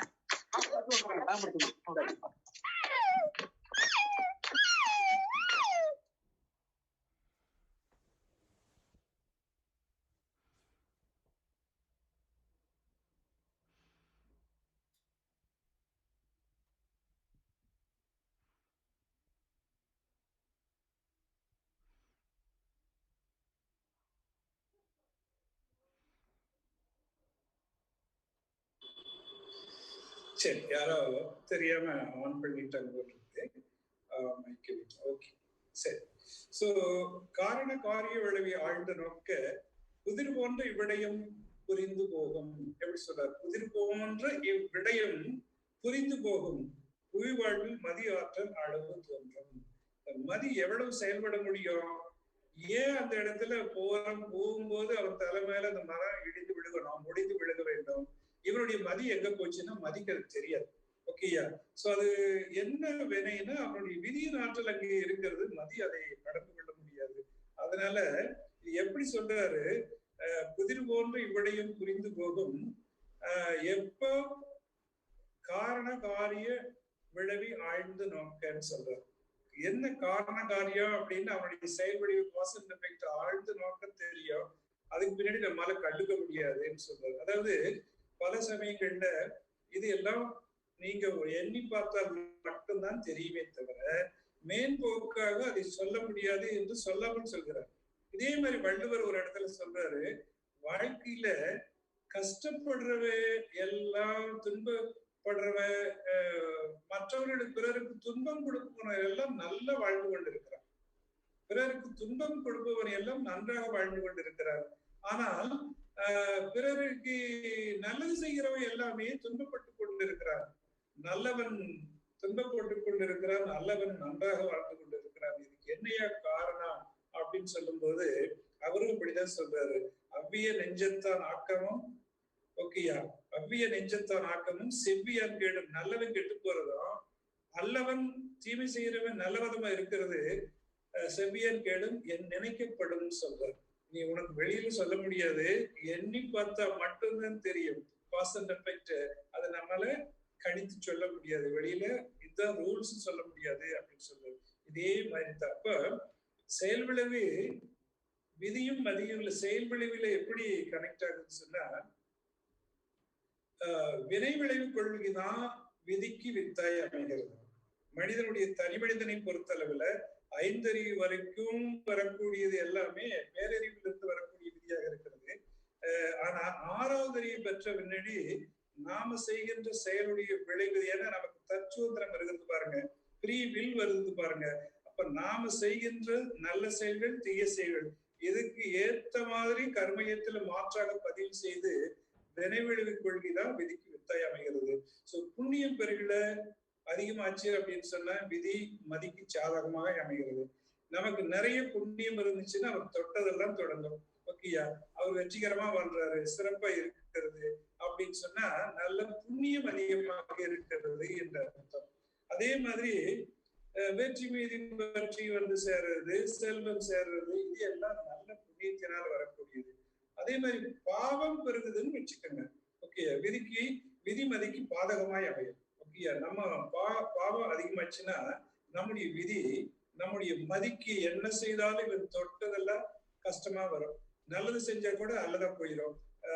வெற்றி கிடைக்கிற மாதிரி இருக்கும். சும்மா வந்தவனுக்கு எளிதான வெற்றி கிடைக்கும், கஷ்டப்படுறவனுக்கு இவனுக்கு வெற்றி கிடைக்காம போயிடும். இதுக்கு காரணம்னா நோய், துன்பம் இல்லையா, இதெல்லாம் கொடுத்து இப்படி துன்பத்தை ஏன் கொடுக்குறா அப்படின்னு சொன்னா, ஏற்கனவே நமக்குள்ள இருக்கின்ற கர்ம வினையை போக்குவதற்காக இறைவன் இந்த துன்பத்தை கொடுத்து நம்முடைய விதியை மாற்றி அமைக்கிறார். நம்முடைய துன்பத்தை கொடுத்து நம்ம அதை அனுபவிக்க செய்து நம்முடைய கர்ம வினைகளை போக்குகின்றார். சோ இதுதான் அடிப்படையான காரியம். சோ அப்போ மகரிஷி ஒரு இடத்துல ஒரு கவியில் சொல்றாங்க, நான் சின்ன வயசுல கஷ்டப்பட்டேன், கஷ்டப்படுறதுக்கு நான் விதிதான் முதல்ல காரணம்னு நினைச்சேன். ஆனாலும் பின்னாடி என்னன்னு சொன்னா, எனக்கும் இறைவன் எல்லாவற்றையும் கொடுத்திருக்கிறானே, அறிவை கொடுத்திருக்கிறானே, அந்த அறிவை பயன்படுத்தி செயல் விளைவை நான் சரியாமல் செய்திருக்க வேண்டும் இல்லையா அப்படின்னு சொல்றாரு. ஏழ்மை நோய் விதி என்று எண்ணி ஏமாந்திருந்தேன். என் உள் உணர்வு எனக்கு என்ன இயம்பியது தெரியுமோ, வாழ்வு துவங்கும் போதே வளமனைத்து நிறைந்துள்ளதே. வறுமை நோய் செயல் விளைவால் வந்த பயன். இந்த வறுமை கஷ்டம் வந்ததும் நோய் வந்ததும் நான் செஞ்சதுனால வந்துச்சு. ஓகேயா, என்னுடைய இருப்பினால என்னுடைய காரணத்தினால நானே சம்பாதித்துக் கொண்டது, அதுதான் எனக்கு விதியாக வந்திருக்கிறது. சோ விதின்னு அவனே இறைவன் கொடுத்தது அல்ல, இந்த விதி என்பது நாம் செய்தது, இண்டிவிஜுவலாக நாம் செய்தது. ஓகேயா, அப்போ விதியை மதியால வெல்லலாமா அப்படின்னு அடுத்து ஒரு கேள்வி அடிக்கடி கேட்கப்படுறது. நான் ஜெயிச்சுட்டேன், நான் விதியை மதியால வெல்ல முடியும் அப்படின்னு சொல்றவங்க இருக்கிறாங்க நிறைய பேர். இல்ல விதியின் பிரகாரம் போறது அப்போ இல்ல அது நடக்கிறது, எப்படி பண்ணாலும் ப்ரீ டிட்டர்மைன்ட் போய் இருக்கிறதுன்னு சொல்றாங்க. ஏன் இப்படி சொல்றாங்க, இதுக்கு என்ன காரணம் அப்படின்றத நம்ம பார்க்கலாம். சோ விதியை மதியால் வெல்வது உண்டுதான். நாம விதியை மதியால வெல்லணும் அப்படின்னு சொன்னா அதற்கு என்ன காரணம் சொன்னா, வெல்வது ஒரு விதி என வேதம் கிடைத்ததால் அப்படின்னு கண்ணதாசன் அழகா சொல்லுவது. உனக்கு வெல்லணும் அப்படின்னு விதி விதிக்கப்பட்டு இருக்கிறது, அதனால நீ வெல்கின்றாய் அப்படின்னு சொல்றது. ஏன் அப்படின்னு சொன்னா, நீ செய்யற நல்ல காரியங்கள் புண்ணியங்கள் எல்லாம் நிறைய இருக்கிறது உனக்கு, இருந்தாலும் பாவங்களும் இருக்கிறது. 60% புண்ணியம் இருக்கிறது, 40% பாவம் இருக்கிறது. அதனால நீ என்ன செய்த, நீ செய்யற காரியத்துல கஷ்டம் இருந்தால் கூட நீ ஜெயிச்சுட்டு நீ வெற்றி விட்டுற. ஆனா உனக்கு 70% பாவம் இருக்கிறது, 30% தான் புண்ணியம் இருக்கிறது அப்படின்னு சொன்னா, அப்ப நீ செய்யற ஜெயிக்கிற மாதிரி இருந்தாலும் பாவம் நீ அழுத்திடுறதுனால நீ தோத்து போயிடுற. ஓகேயா, அப்ப விதியை மதியால் வெல்வது உண்டுதான், வெல்வது உன் விதி என்ன வேதம் விதித்ததால் அதுக்கும் விதி வேண்டி இருக்கிறது. அப்ப மகிழ்ச்சி ஒரு அழகா ஒரு விஷயத்தை சொல்றாரு. ஒரு மருத்துவரை பத்தி சொல்லும் போது, ஒரு மூலிகை 100 நோய்களை குணப்படுத்தும். ஒரு மூலிகை 100 நோய்களை, மனிதனுக்குள்ள நோய்களை குணப்படுத்தும். இப்படி 1000 மூலிகைகளை தெரிந்து வைத்த ஒரு மருத்துவர். அப்ப 1000 × 100 நோய் எவ்வளவு ஆச்சு? 1,00,000 நோய்களுக்கு மருந்து தெரிந்து வைத்த ஒரு மருத்துவர். இந்த மருத்துவனால குணப்படுத்த முடியாத ஒரு நோய் இருக்கும். ஏன் அப்படின்னு சொன்னா, அந்த நோய் எப்படி வந்தது? இவனுக்கு 1000 நோயை குணப்படுத்த தெரிந்த மருத்துவ அறிவு இருந்தும் கூட அவனுக்கு நோயை குணப்படுத்த முடியவில்லை என்று சொல்கிறார். ஏன் குணப்படுத்த முடியவில்லை என்று சொன்னால், நோய் என்பது கர்ம வினையாலே வந்தது. நோய் என்பது அவனுடைய கர்ம வினையாலே வந்தது. கர்ம வினை என்பது விதிக்கப்பட்டது, இவன் செய்த செயலின் விளைவாக விதிக்கப்பட்டது. கர்ம வினை என்பது இறைவனால் அளிக்கப்பட்டது. சோ அப்போ இந்த மருத்துவன் யாரோடு போராடுகிறான்னு சொன்னா, கர்ம வினையோடு போராடுகிறார் அல்லது இறைவனை எதிர்த்து போராடுகிறார். இவனுக்கு இந்த தண்டனை என்று அவன் கொடுத்து விட்டான், அந்த தண்டனையை அவன் அனுபவித்துக் கொண்டிருக்கிறார். ஆனா இந்த மருத்துவர் என்ன செய்யறாரு, அவனை சரி செய்யணும்னு முயற்சி பண்றாரு. அந்த இடத்துல அவரால் பல சமயங்கள்ல ஜெயிக்க முடியாமலும் போய்விடுகிறது. அப்போ எந்த நோயை குணப்படுத்துகிறது எளிதாக இருக்கிறது அப்படின்னு சொன்னா, ஒரு நோய், அதாவது எந்த நோயானது எப்படி நோய் வருது அப்படின்னு பார்த்தா அதுக்கு ஆனா மூலிகை தெரிஞ்சு போயிடும். ஒவ்வொரு சில சமயங்களும் ஒவ்வொன்றுக்கும் ஒரு மாதிரி நோய் வர காரணமாக இருக்கிறது. அப்போ நமக்கு கர்மயத்துல இருந்து வருகிறது நோய். கர்மயத்திலிருந்து வர்ற நோயே கர்மமைப்பு, உணவு வகை, காலம், கல்வி, காலம், தேசம் இதெல்லாம் இருக்குது. கர்மயத்திலிருந்து வந்த நோய் கர்ம வழியினால் வரக்கூடியது. உணவு, எண்ணம், செய்கை, சந்தர்ப்பம் அதனால் வரக்கூடியது நாம உண்டாக்குறது. நாம உண்டாக்குற நோயை எளிதாக குணப்படுத்திடுறோம். ஆனா கர்ம வழியால அந்த நோயை போராட வேண்டி இருக்கும். அதனாலதான் சில பேருக்கு நோய்கள் குணப்படுத்த முடிகிறது, சில பேருக்கு நோயை குணப்படுத்தவே முடியாத நிலை ஏற்படுவதை நம்ம பார்க்க காரணமா இருக்கிறது. சோ அப்போ விதிதான் நல்வினையால் மதியை இயக்கும், மதிக்கு முயற்சியை கொடுப்பதும் சோம்பலை கொடுப்பதும் அதுதான் காரணமாக இருக்குதுன்னு சொல்றாரு. அதனாலதான் மகர் திருவள்ளுவர் அழகா சொல்றாரு பாருங்க, ஆகூலால் தோன்றும் அசைவின்மை கைப்பொருள் போகூலால் தோன்றும் மடின்னு சொல்கிறார். உனக்கு எப்பொழுது ஆக்கம் பெறுகின்ற ஆற்றல் எப்ப கிடைக்கிறதுன்னு சொன்னா உனக்கு நல்ல ஊழால நல்ல செய்கையினால உனக்கு கிடைக்கிறது. ஆனா போகுலால் தோன்றும் மடி, உன்னால இருக்கிறத கூட காப்பாத்திக்க முடியாத நிலை ஏன் வருதுன்னு சொன்னா உனக்கு சோம்பேறியா கொடுத்துருது, உன்னை செயல்பட முடியாம கொடுத்து உங்கள்கிட்ட எல்லாத்தையும் அனுப்புறது காரணமாக இருக்கிறது. இதுக்கு காரணம் என்னன்னு சொன்னா உன்னுடைய கர்மா வினை, அதுதான் விதி என்று சொல்கின்றோம்.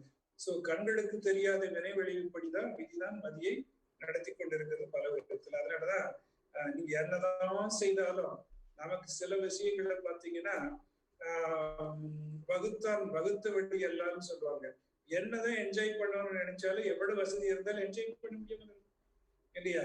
சுகர் இருக்கும், நம்ம எல்லாம் நிறைய வசதி இருக்கு, எல்லாரும் ஸ்வீட் சாப்பிடுவாங்க, நம்ம பார்த்து கொண்டு இருக்கோம், சாப்பிட முடியாது இல்லையா?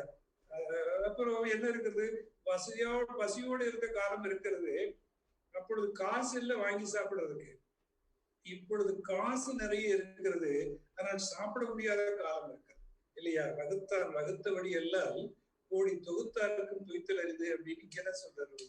நீ என்ன செய்தாலும் உன்னுடைய வினைக்கேற்ப நீ என்ன வாழ்க்கையில என்ஜாய் பண்ணணும் அப்படின்னா நல்ல கர்மவினை இருந்தா நீ என்ஜாய் பண்ற, நல்ல கர்மவினை இல்லை அப்படின்னு சொன்னா உன்னால என்ஜாய் பண்ண முடியாது காரணம் இருக்கிறது அப்படின்னு சொல்றது. ஓகே, சோ அப்போ விதியை மாற்ற வழியை நாம ஆராய்ந்தால் அதையே சாதகமாக்கி முந்திக் கொண்டு வருவோம் அப்படின்னு ஒரு வள்ளுவர் அழகா சொல்றாரு. ஊழியர் பெருவெளி யாவில மற்றும் தன் சூழினம் தான் வந்துடும் அப்படின்னு சொல்றாரு. அதே மாதிரி இன்னொன்னு சொல்லுவாங்க அடிக்கடி, திருப்பி இன்னொரு குரல் இருக்கு, ஊழையும் உட்பக்கம் காண்பார் உழைவின்று தாளாத முடிஞ்சிட்டுவர் அப்படின்னு சொல்றாரு. என்ன உட்பக்கம் காண்பார் அப்படின்னு சொன்னா ஜெயிக்கிறான்னு அர்த்தம் இல்லை. உழையும் உட்பக்கம் காண்பார்னா இன்னர் சைட் எது அது அப்படின்னு அவர் தெரிஞ்சுக்கிறார். ஓகேயா? ஊழலை தோல்வியுறை செய்வதில்லை, ஊழலிடம் பயன்படுவார். எப்படி பயன்படுறாருன்னா விடாத முயற்சி பண்றாருன்னு வச்சுக்கோங்க. ஒரு குழந்தை அடம் பிடித்து அழுகுது, எனக்கு இதான் வேணும் அப்படின்னு அழுகுதுன்னு வச்சுக்கோங்க. இது வேண்டாம், உனக்கு ஐஸ்கிரீமா, அது வேண்டாம், சாக்லேட்டை வேண்டாம், நல்லது இல்லை டாக்டர் சொல்லி இருக்கிறாரு, இல்ல இல்ல வேணும் வேணும்னு சரி தொலைஞ்சிட்டு போ, ஒண்ணு மட்டும் கொடு, இப்ப சாப்பிட்டு இதோட சரி திருப்பி கேட்காது. அது மாதிரி இப்போ உனக்கு ரொம்ப அடம் பிடிச்சு எதையே வேணும் வெற்றி பெறணும்னா உனக்கு பக்கத்துல இருக்குது பாருங்க, உனக்கு 49% உனக்கு வரலான்னு இருக்கு, பாசிட்டிவ் இருக்கு, நன்வினை இருக்குது, 59% தீவினை இருக்கு. இப்போ நீ பிடிச்சு இடைவிடாது ஒர்க் பண்ணின்னு வச்சுக்கோங்க, இந்த 2% உனக்கு ஒரு பார்டர் பாஸ் போட்டுடலாம். இந்த மாடரேஷன் பாஸ் சொல்றாரு இல்லையா, எல்லாருக்கும் 2 மார்க் போட்டு எல்லாம் பாஸ் பண்ண முடியும் அப்படி. இந்த மாடரேஷன் பாஸ் மட்டும் தாண்டனே தவிர இந்த எண்ணில் இருக்கிறவன் அந்த எண்ணுக்கு போக முடியாது. ஓகேயா? ஒரு நோயை குணப்படுத்தவே முடியாத நோயில் இருக்கிறவன போய் நீங்க உட்பக்கம் காணுங்க அப்படின்னு சொல்லி போய் எந்த டாக்டர் கிட்ட போனாலும் அது ஒண்ணும் செய்ய முடியாது, அது போறது போனதான். ஓகேயா? சோ இது மாதிரி எதை செய்ய முடியும் என்ற அளவுக்கு இருக்கும்போது, எது வெற்றி பெற முடியும் என்பது போராடினால் எது கிடைக்கும் என்பது அந்த அளவுக்கு தான் கிடைக்கிறதே தவிர எல்லா காரியங்களையும் அது மாதிரி நம்ம செய்ய முடியுது. அதனாலதான் தெய்வத்தால் ஆகாதெனினும் முயற்சி தன் மெய்வருத்த கூலி தரும், அந்த அளவுக்கு கிடைக்கும். ஓகேயா? அது ஒன்று. சரி, கடைசியாக இறுதியாக நம்ம விதிதான் நம்ம மதி அப்படின்றது. ஓகேயா? இப்ப யார் யாருக்கு ஆன்மா தனித்திருக்கிற வரையில் அதற்கு முழு சுதந்திரம் இருக்கு. 6வது அறிவாக மனிதனுக்கு வந்ததுக்கு பின்னாடி ஒரு முக்கியமான விஷயம் என்னன்னு சொன்னா, நம்ம விதியை அட்டாச் பண்ணாம நம்ம வாழ்ந்தோம்னு சொன்னா நம்ம விதி நம்ம ஒண்ணும் பண்ண முடியாது. அப்போ பிரச்சனையே கிடையாது, என்னுடைய கர்ம வினை எனக்கு ஒண்ணுமே தாக்காது, விதியை அட்டாச் பண்ணிக்காம இருக்கிறது.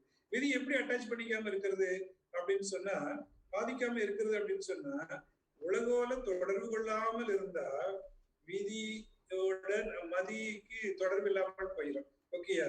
சோ எந்த விதியும் பாதிக்காது. உலகத்தோட தொடர்பு கொள்ளும் போதுதான் விதி மதியோடு அட்டாச் ஆகிறது. ஓகேயா? உலகத்தோட தொடர்பு கொள்றோம், மக்களோட தொடர்பு கொள்றோம், பொருளோட தொடர்பு கொள்றோம். இதன் வழியாக தான் நமக்கு ஆசை வருகிறது, இதன் வழியாக தான் நமக்கு விதி வருகிறது, இதன் வழியாக நமக்கு துன்பம் வருகிறது. ஒரு சன்னியாசி இருக்கிறார், பெரிய கஷ்டத்தை கொடுக்கணும், அவருக்கு எல்லாம் போகணும்னு இருக்குது. அவருக்கு போறதுக்கு ஒண்ணுமே இல்லை, ஒரு திருவோடும் கௌவீனம் தான் இருக்குது. என்ன போக சொல்லுங்க? அவர் ஆனந்தமா சிரிச்சிட்டு இருக்காரு, போனா போயிட்டு போகுது, எனக்கு ஒண்ணும் இல்லை, அவர் ஒண்ணும் செய்ய முடியாது.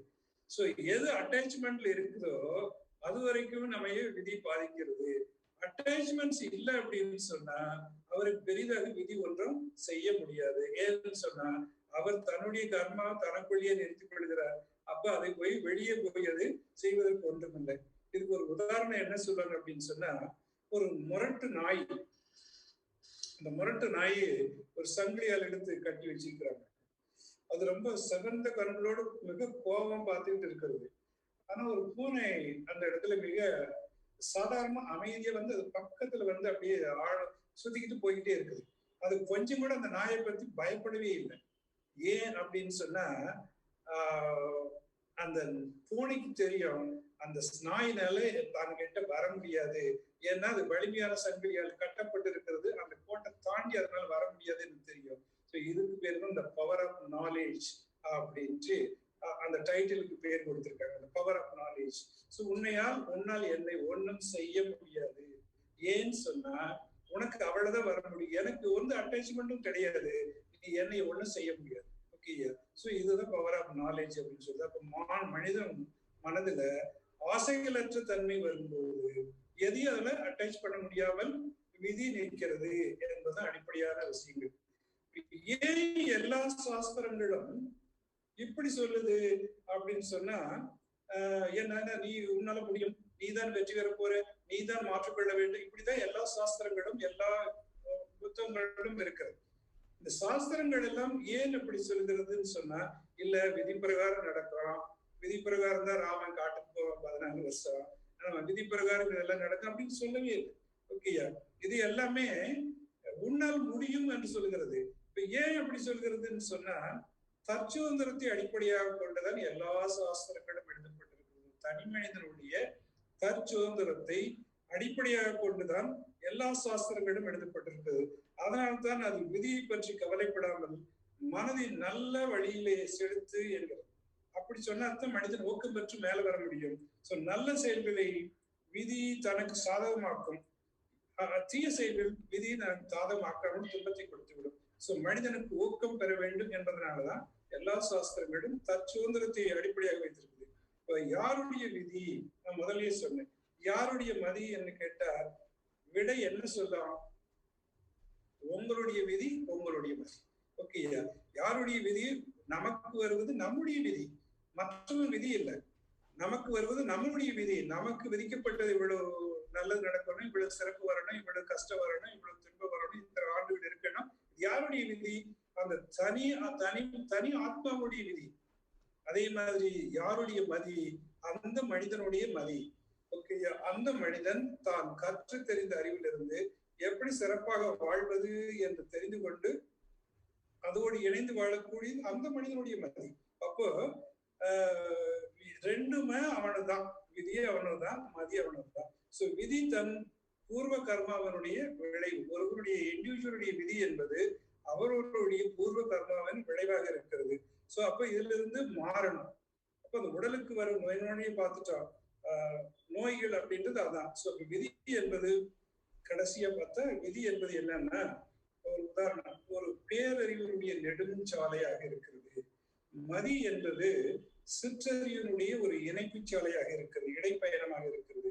விதியை மதியறிந்து வெளிப்போடு வாழ்ந்தால் அவன் அந்த சரியா அந்த பேரறிவு நெடுஞ்சாலையில் இணைந்து விட முடியும், அவன் கடக்கின்ற தூரத்தை கடந்து விட முடியும். சோ விழிப்போடு வரும்போது வெற்றி, மனநிறைவு, மகிழ்ச்சி இருக்கிறது. விதியோடு மதி இணைந்து பயன்புள்ள நமக்கு வேண்டியதெல்லாம் எது என்று சொன்னால், நல்ல பண்புகள் வேண்டும், பிறரை துன்புறுத்தாத மனம் வேண்டும், கர்மயோகம் வேண்டும், சேவை வேண்டும், பக்தி வேண்டும், தியானம் வேண்டும்.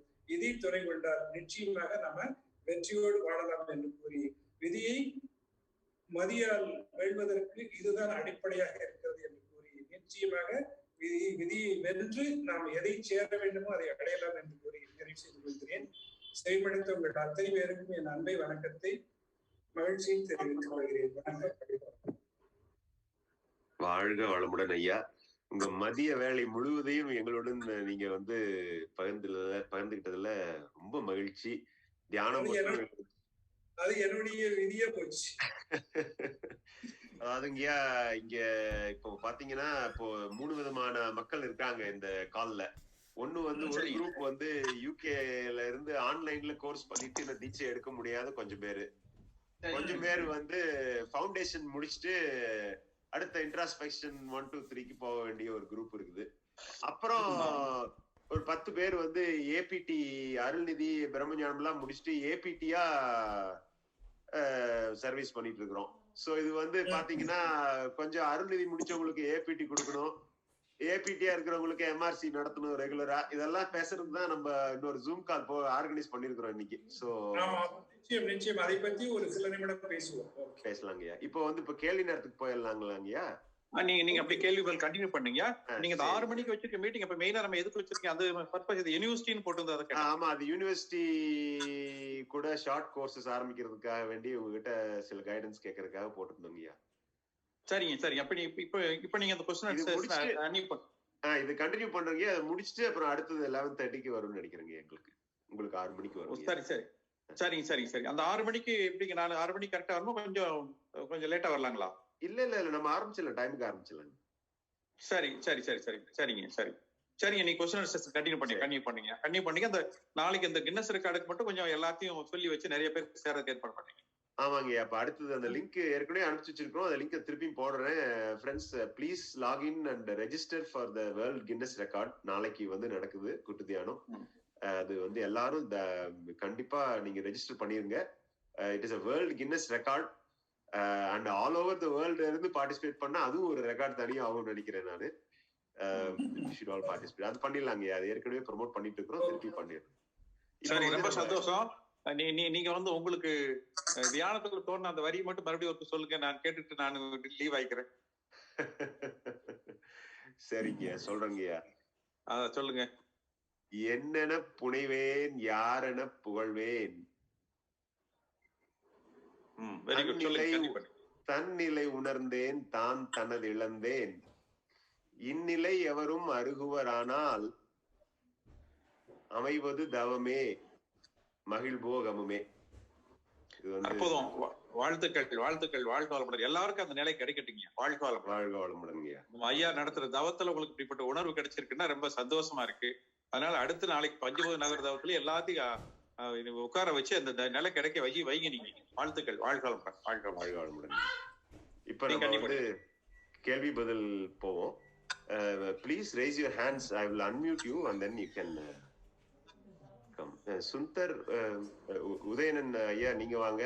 அப்புறம் ஸ்ரீனிவாசன், நான் எல்லாத்தையுமே அன்மியூட் பண்றேன். நீங்க வாங்க, ஒருத்தர் வாங்க. Okay, thank you ஐயா. Thank you for the lecture. I have 2 questions. One, ஒவ்வொரு மையத்திலையும் சுழற்சியை கவனிக்க சொல்றது, அந்த சுழற்சி வெர்டிகலா பாக்குறதா ஹொரிசோண்டலா பாக்குறதா?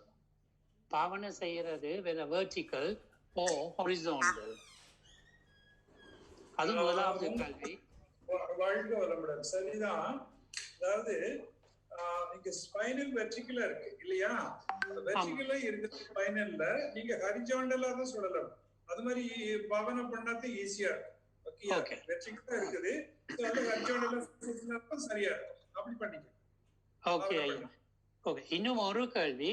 நாங்கள் 9 மைய தவம் செய்யும் போது இந்த டெக்னிக்ஸை பாவிச்சு போட்டு 7 மையங்களுக்கும் 8வது 9வது நார்மல் இதுல செய்யலாமா?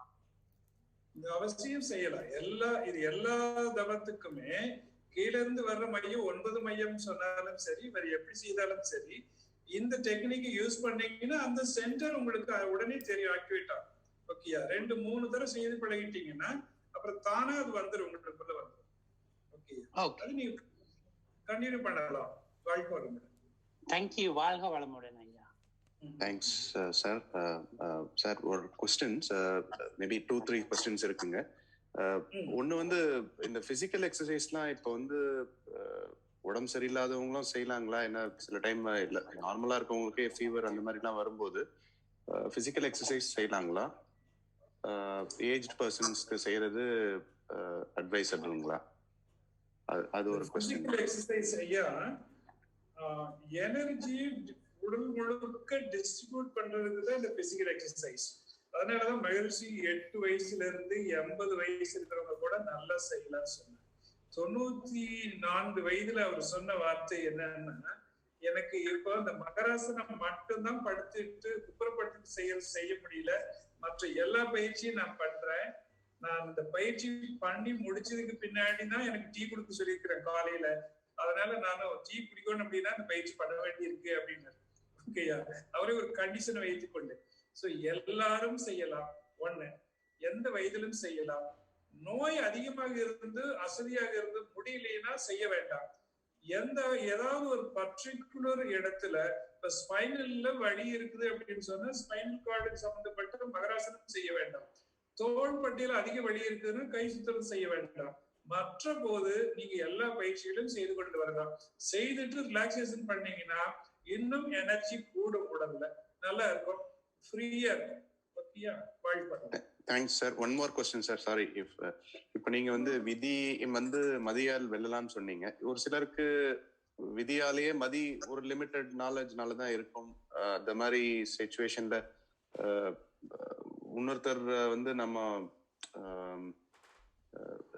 நம்மளுடைய விதினால இன்னொருத்தர் நம்மளுடைய லைஃப்ல குறுக்கிடலாம். அதெல்லாமும் we can't go beyond that இல்ல சார்? அதாவது நமக்கு ஒரு நாலேஜோட ரெஸ்ட்ரிக்ஷன்ஸ் இருக்கும். கடைசி வரையில ஒரு என்கரேஜிங்கா இருக்கட்டும்ன்றதுக்காக நானும் வெல்லலான்னு சொன்னேன். முன்னாடி இருந்திருக்கிறது எல்லாம் கேளுங்க. எந்தெந்த இடத்துல வெல்ல முடியும், எந்தெந்த இடத்துல வெல்ல முடியாது. நம்ம கர்மவினை அதிகமாக இருந்துச்சுன்னா நம்மளால வெல்ல முடியாது. கர்மவினை குறைவாக இருக்குமானால், நல்வினை அதிகமாக இருக்குமானால் நம்ம அந்த இடத்துல வெல்றதுன்னு சொல்றோம். ஆக்சுவலா வெல்வது இல்லை. ஒரு ஆத்துல தண்ணி போயிட்டு இருக்குது, அந்த இடத்துல மழை பெய்யுது, மலையில சைடுல இருந்து விழுகிற தண்ணி எல்லாமே ஆத்துல சேர்ந்துக்குது. இந்த சைடுல இருந்து விழுந்து ஆத்தோட சேர்ந்த தண்ணி என்ன சொல்லுதான், என்னோடதான் ஆறு வருது அப்படின்னு சொல்லுதான். அது எப்படின்னா ஈகோ இல்லையா? ஆத்தோட சேர்ந்து எல்லாம் போறோம். அதே மாதிரிதான் இயற்கையோட சேர்ந்துதான் போறோம். இயற்கை தான் விதி, சேர்ந்து போறோம். இது நம்ம அதையோட இணைந்து போகும்போது வெற்றி பெறுமே தவிர நாம தனியாக போய் இயற்கையை வெல்றது அப்படின்றது இல்லை. ஓகே, ஏன்னா இயற்கையில இருந்துதான் தோன்றோம். இத்தனை ஆண்டுகளுக்கு வாழ்க்கை என்று கொடுக்கப்பட்டிருக்கிறது, இந்த அசைன்மெண்ட் கொடுக்கப்பட்டிருக்கிறது, அதுக்குள்ள நம்ம வாழ்ந்துட்டு போறோம். அந்தந்த காலங்கள்ல ஒரு லிமிடேஷன் இருக்கிறது, ஒரு தற்சுதந்திரம் இருக்கிறது. அதே மாதிரி ஒரு தன்னை அறியக்கூடிய தனித்த நிலை இருக்கிறது. இந்த தனித்த நிலையில் இருக்கின்ற மகான்கள் விதியை வெல்வார்கள். ஓகேயா, தனித்த நிலை இருந்துக்கிட்டீங்கன்னு வச்சுக்கோங்க, உலகத்தோட ஒட்டாம இருந்துக்கிட்டீங்கன்னா அதை வென்றுவாங்க அப்படின்னு சொன்னா இறைவனோட இணைஞ்சிருவாங்கன்னு அர்த்தம் கடைசியில. ஓகேயா, இல்லாத போது அதோட போராடி கொண்டுதான் இருக்க வேண்டும்.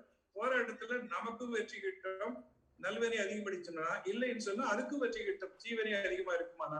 சோ இப்படிதான் தொடர்ந்து நடந்து கொண்டு இருக்கும் வாழ்க்கை வளர்ந்து. நன்றி ரமேஷ் பாபு. தேங்க்யூ ஸ்ரீனிவாசன். ரமேஷ் பாபு ஐயா, நீங்க வாங்க. வாழ்க வளமுடன் ஐயா. நான் one of the senior member ஐயா. நான் மகரிஷி கிட்டே எல்லாமே மெடிடேஷன் டீச்சிங் இதுல எடுத்திருக்கேன். ஸ்கை இதுக்கு ஏதாவது ஹெல்ப் வேணா நான் உங்ககிட்ட பின்னாடி பேசுறேன் சார். இது தனியா பேசிக்குவோம் சார். இன்னைக்கு வந்து எனக்கு கேள்வி வந்து அந்த இனிஷியலா தவம் பண்றப்ப ஐயா கிட்ட நான் இவர்கிட்ட பேசுறேங்க. எனக்கு வந்து என்ன, நீங்க அந்த மூச்சு இது சொல்றப்போ துரியம் வந்து ஆக்டிவேட் ஆச்சுங்க. அப்புறம் சில நேரங்கள்ல வந்து சாந்தி வந்தது. இதுக்கு வேற என்ன பண்ணலாம் சார்?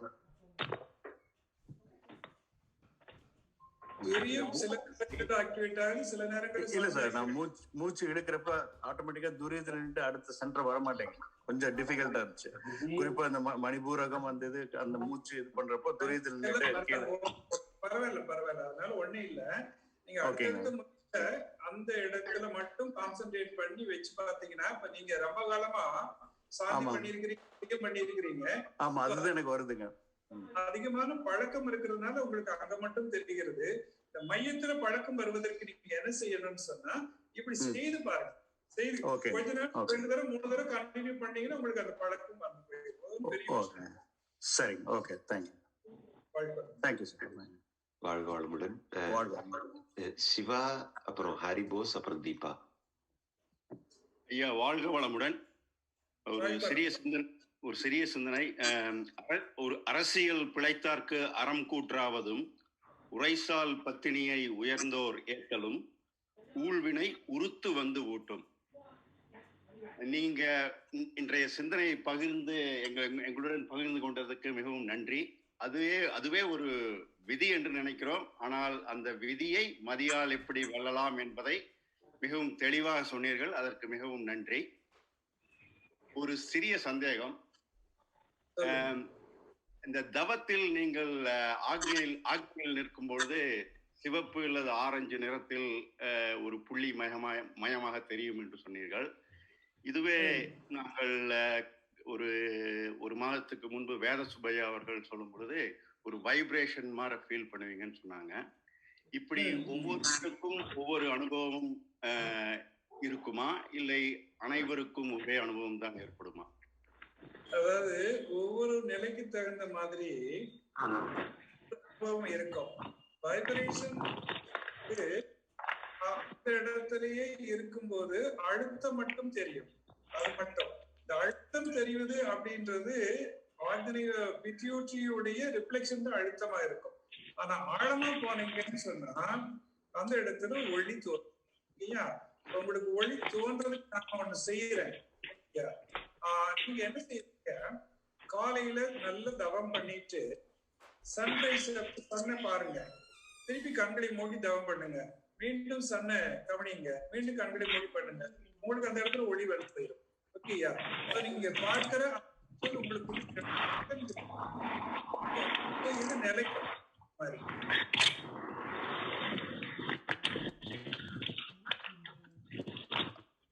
மைக்கு கொஞ்சம் ஆன் பண்ணலாம். சரி, அது மாதிரி உங்களுக்கு தெரியும். ஓகேயா? சோ நீங்க சன்லைட் பாருங்க, அந்த மாதிரி உங்களுக்கு you can feel that difference. நன்றி ஐயா. சொல்லுங்க தீபா, நீங்க வாங்க தீபா. வணக்கம் ஐயா, வாழ்க நலமுடன். ரொம்ப அருமையான தவமும் விதிமதி பற்றிய சொற்பொழிவும் ரொம்ப நன்றிங்க ஐயா. என்னுடைய கேள்வி வந்து, நம்ம துரியாதீதம் தவம் செய்யும் போதும் துரிய தவம் செய்யும் போதும் சில அன்பர்கள் வந்து தலை வலிக்குது அப்படின்னு சொல்லிட்டு சொல்றாங்க, இல்ல தலை பாரமா இருக்கும் போது சொல்றாங்க.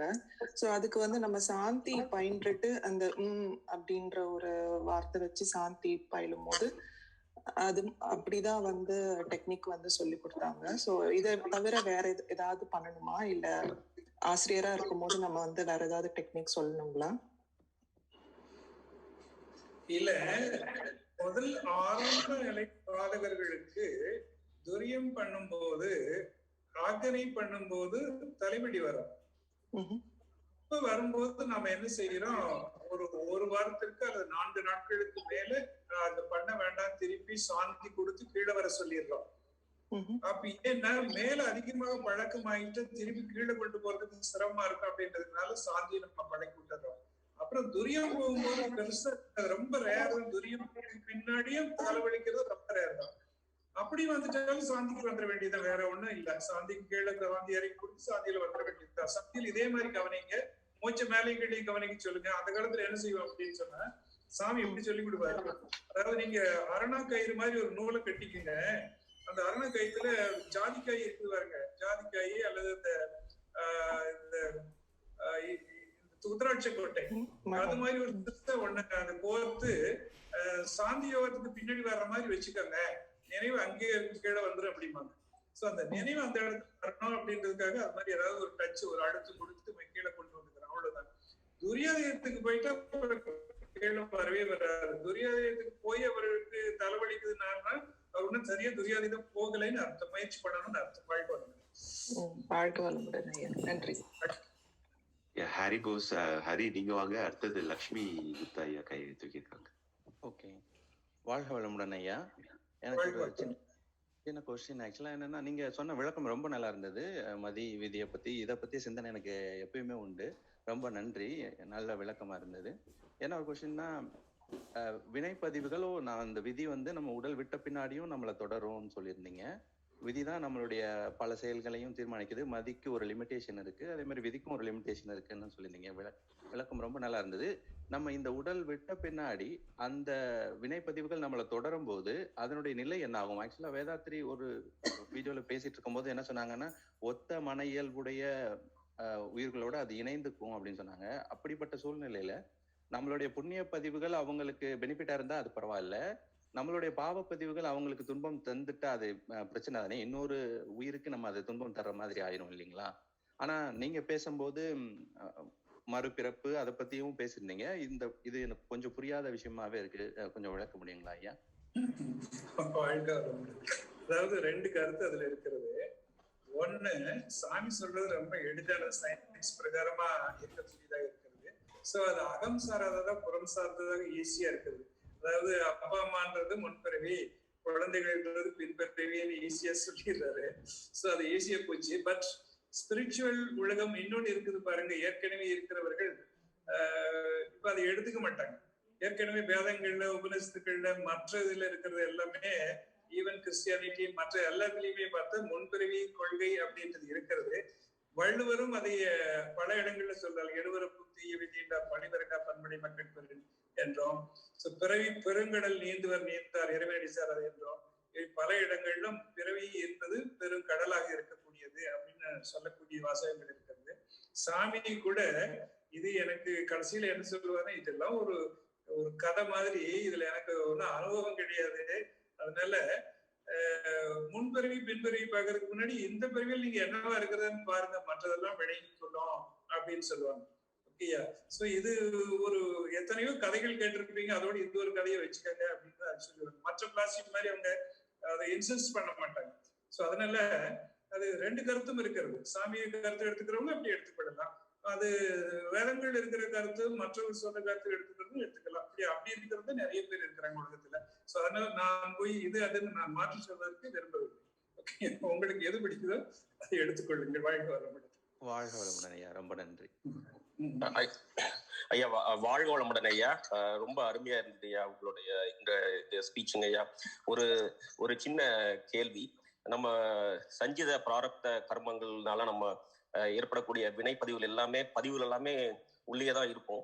ஆனா சாமிஜி சொல்லியிருப்பாங்க, மேலடுக்கு பதிவுகளால அதை அமுத்தி வைக்கலாமே ஒழிய அதை நீக்க முடியாது அப்படிங்கிற கருத்துக்குங்க ஐயா. இப்போ தவத்துல நம்ம இருந்து பழகி நுண்மையாகி நம்மளுடைய ஃப்ரீக்வன்சி எப்பொழுதுமே அமைதியா இருக்கிற மாதிரி வச்சிருந்தா அந்த பதிவுகள் எல்லாம் வெளியே வராது இல்லையா? அதுதானே வழி. ஆமா, சாமி சொல்ற துரியாதீதத்துல முக்குணமும் போகும் அப்படின்னு சொல்றாங்க இல்லைங்களா? துரியாதீத தவம் வரும்போது, துரியாதீதம் அப்படின்னு சொன்னா நில் ஸ்டேட் அப்படின்றதுல முதல்ல இருந்து பழகி அப்புறம் என்ன ஆகுன்னு சொன்னா, எது உணர்வாக இருக்கிறதோ அந்த உணர்வு அந்த பிரம்ம நிலை. ஒன்று பிரம்மம் உள்ளது, அது உன் உணர்வு என்னும் வேதம் எல்லாம். பாரதியார் சொல்றார், ஒன்று உணர்வு உள்ளது, அது உன் உணர்வு எனும் வேதம் எல்லாம். ஒன்று உணர்வு உள்ளது, அது உன் உணர்வென கொள்வாயே என்று சொல்றார். சோ ரமண மகர்ஷி அதை சொல்றார், நீ யார், உனக்குள்ள இருக்கிற அந்த உணர்வு என்ன, அதையே கவனிச்சாலே போதும். ஓகேயா? சோ அப்போ அந்த இடத்துல அந்த தவத்தையும் தாண்டி நீங்க போயிடுறீங்க. தவம்ன்றது 3 இருக்கிறது. தியானிக்கிறவன், தியானிக்கப்படும் பொருள், தியானம் என்ற 3 இருக்கிறது. ஆனா அதை தாண்டி போகும்போது நீ இல்லை, நான் இருக்கிறேன் என்ற உணர்வு மட்டும் இருக்கிறது. இது அந்த தவம் பண்ணதான் வருமே தவிர நேரடியாக வராது. ஓகேயா? சோ இப்படி அந்த நிலை அடுத்த நிலை கடந்து போகும்போது நீ அதுவாக மாறிவிடுகிறாய். அதுவாக இருக்கின்ற போது அட்டாச் பண்ணுவதற்கு வேற ஒன்றும் வினைகள் இல்லை.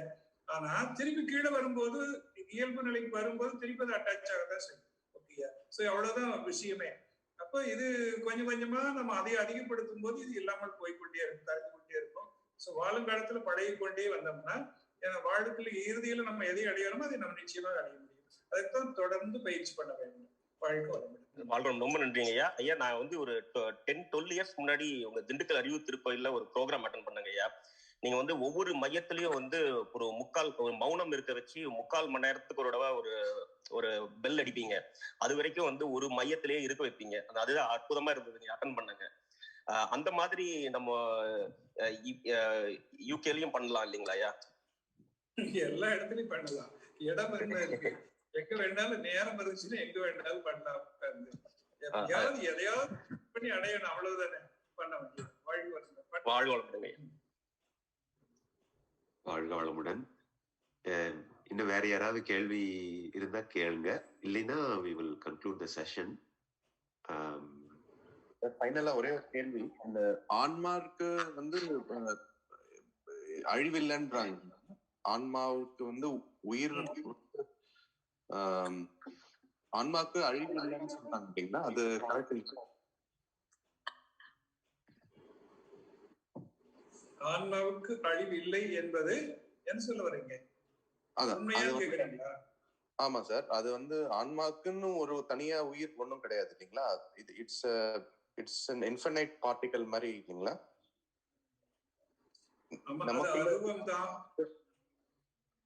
Sorry, maybe I am not able to get that question correctly communicated. Question சொல்லுங்க, ட்ரை பண்ணுங்க. சரியா ஆன்மா வந்து அழிவில்லாததுன்னு சொல்றாங்க.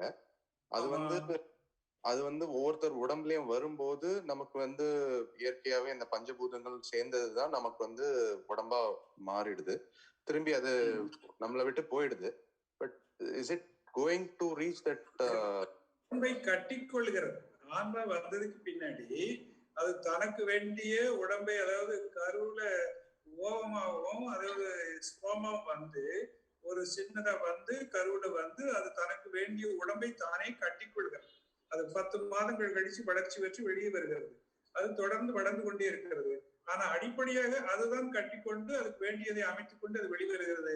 மீண்டும் இந்த என்ன கர்மாவை இந்த உடலை கொண்டு செய்ய வேண்டுமோ அதை செய்கிறது. செய்ய முடியாத போது அல்லது இந்த உடம்பு துணை பத்தாத போது, வயதாகி விட்ட போது இந்த சட்டையை தூக்கி எறிந்து விட்டு மீண்டும் வேற சட்டையை எடுத்துக் கொள்கிறது, போட்டுக் கொள்கிறது என்பதுதான் சாஸ்திரங்கள் இருக்கிற உண்மை.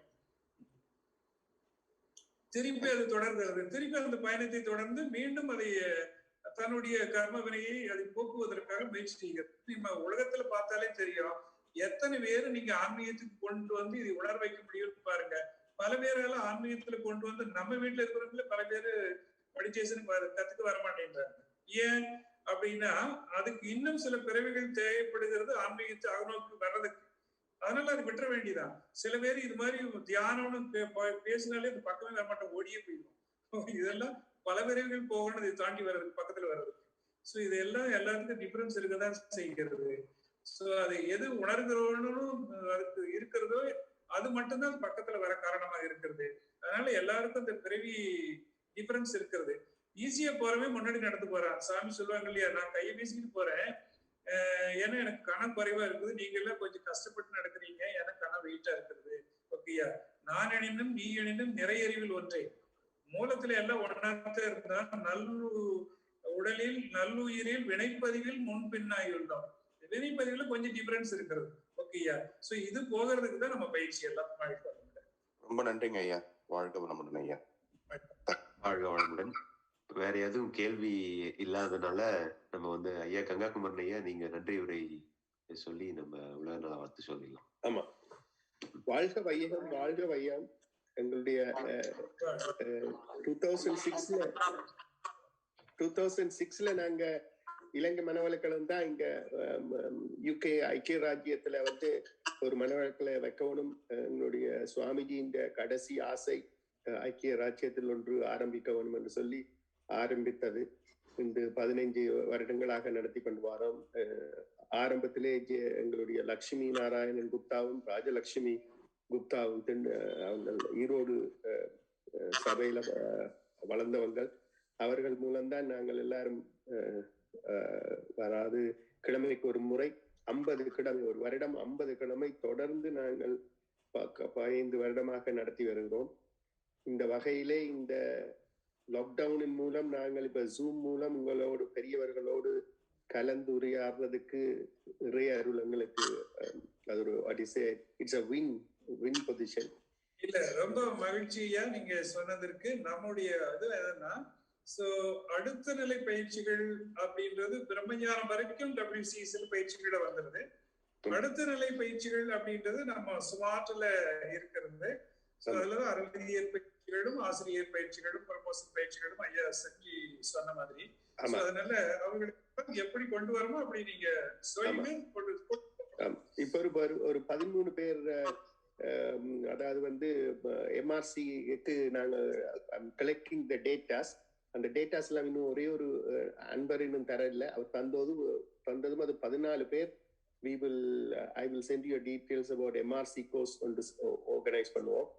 இதை விட இன்னொரு 10 அன்பர்கள் இன்ட்ரோஸ்பெக்ஷன் 3-4 முடிச்சிருக்கிறார்கள். அவர்களும் அருள்நிதிக்கு ரெஜிஸ்டர் பண்ணுவார்கள். நான் once I get all the details நான் உங்களுக்கு அதை அனுப்பி வைப்பேன் இமெயிலால. ஆனா இன்று வந்து எங்களுக்கு இந்த உழவு இந்த விதியையும் மதியையும் வச்சே நாங்க பற்றி ஒன்றாக இணைத்து எங்களுக்கு அதை விளங்கப்படுத்தியதற்கு நான் நன்றி ஐக்கிய ராஜ்யத்தின் சார்பில். எங்களுக்கு இது ஒரு கிடைத்த ஒரு ஒரு ஒரு பெருமை, ஒரு ஒரு ஒரு ஒரு ஒரு பொதிகை என்று சொல்ல வேண்டும். இப்படி பெரிய பெரிய சீனியர் டீச்சர்ஸ் வந்து எங்களுக்கெல்லாம் அறிமுறை செய்யறது. இதை இன்றைக்கு ஒழுங்குமுறையாக நடத்தி அன்னைக்கு தங்கராஜா அவர்கள் வர முடியல. அவரும் ஒரு ஆர்வமான ஒரு இளைஞன். இன்றைக்கு அதை நெறிமுறைப்படுத்திய டாக்டர் சக்தி ஐயா அவருக்கு நன்றி. டாக்டர் சக்தி சொல்லிடுவோம். டாக்டர் சக்தி ஐயா, தாமோதரன் ஐயாவோட வேதாத்திரிய சேவை மேலும் மேலும் வளர அனைவரும் வாழ்த்துவோம். வாழ்க வளமுடன். தாங்களும் தங்கள் அன்பு குடும்பமும் வாழ்க வளமுடன். வாழ்க வளமுடன். வாழ்க வளமுடன். மீண்டும் சந்திக்கலாம்.